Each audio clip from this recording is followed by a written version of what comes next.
En 1200, Ibn al-Nafis descubre la circulación sanguínea. En 492 se dice que se realiza el primer intento de transfusión sanguínea con el Papa Inocencio VII. Cuando cayó en coma y 3 niños de 10 años le tuvieron que donar sangre. Esta se le administró por la boca y desafortunadamente los 4 murieron. En 1665, Richard Lower y Edmund King logran por primera vez transfundir sangre exitosamente de cordero a Arthur Koga.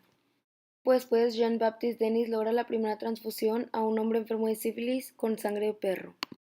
Igualmente, en 1666, Richard Lower realiza la primera transfusión de sangre entre animales. En 1800 se desarrolla la transfusión de sangre de humano a humano, aunque seguía costando la vida de muchas personas. En 1851, Gabriel Pravas descubre la jeringa que fue perfeccionada por Wood el mismo año. En 1853, Rayard crea la aguja hipodérmica. De 1873 a 1888 se utilizaba leche humana de vaca y de cabra como reemplazo de sangre. En 1900, Lance Steiner descubre los grupos sanguíneos A, B y O. En 1907, Carrel preconiza una transfusión de sangre que lo lleva a ganar el premio Nobel en 1912. En 1907, Jansky complementa los grupos sanguíneos con el grupo AB. En 1908, Stein y Ottenberg descubren que los grupos de sangre se heredan y que el grupo universal es del tipo O. Aguilar genera las 20 reglas para poder llevar a cabo. Jean-Baptiste Denis hizo un experimento en donde logró transfundir sangre de cordero a humanos utilizando plumas de aves. Esto dio como resultado la muerte del paciente y fue demandado. Debido a esto, los tribunales decidieron prohibir las transfusiones de sangre. Durante la Primera Guerra Mundial se volvieron a hacer investigaciones y prácticas de transfusiones de sangre, ya que se incrementó la necesidad de curar heridos. En 1915, el doctor Richard Lewinson descubrió que si se agregaba citrato de sodio a la sangre, esta no se coagulaba, lo cual permitió que la sangre de un donante pudiera ser almacenada y lista para la transfusión después. En 1916, un médico y oficial del ejército estadounidense estableció el primer banco de sangre en Francia durante la Primera Guerra Mundial. En 1925, Alexander Bogdanov fundó la primera institución académica que se dedicaba a la investigación de la transfusión de sangre en Moscú. Él buscaba la eterna juventud y sus reportes escribió que había practicado 11 transfusiones de sangre en el mismo. Murió en 1928 después de recibir sangre de un estudiante que sufría de malaria y tuberculosis. Existían jeringas para transfusión de sangre directa interhumana, ya que la sangre se coagulaba, así que se realizaba directamente de persona a persona. A principios de 1930 y finales de 1940, el médico Charles Drew descubrió que la sangre podía ser separada en plasma sanguíneo y células rojas, y estos podrían ser congelados. De esta manera, la sangre duraba más tiempo y corría menos riesgo de contaminarse. En 1935 se crea el primer banco de sangre. En 1940, Lansing, Weiner, Levine y Stenson descubren el factor RH y que el grupo sanguíneo universal es el ORH negativo. En 1945, Matías Beisegui y Francisco Bertis realizan la primera transfusión hecha en el norte de América. Narciso Cosio en México construyó un mezclador de anticoagulante de aspirina y solución glucosada para poder inyectarla. En 1949 se funda el primer banco de sangre en España. En 1950, Walter y Murphy crean la bolsa para recolectar la sangre.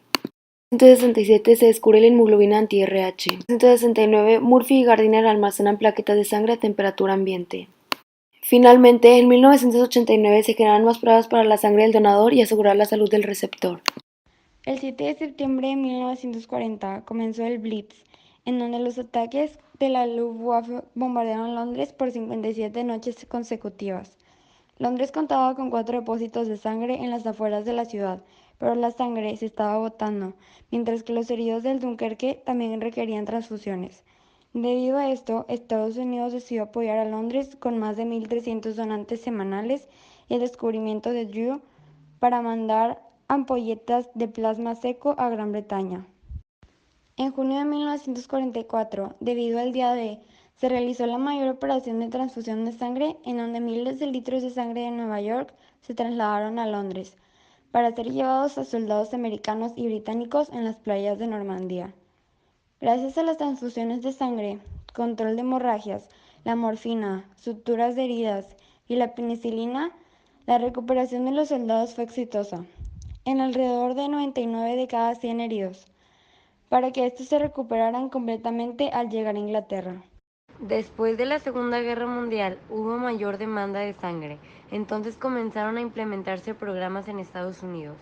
En estos se les paga a los donadores y se proporciona sangre a los necesitados.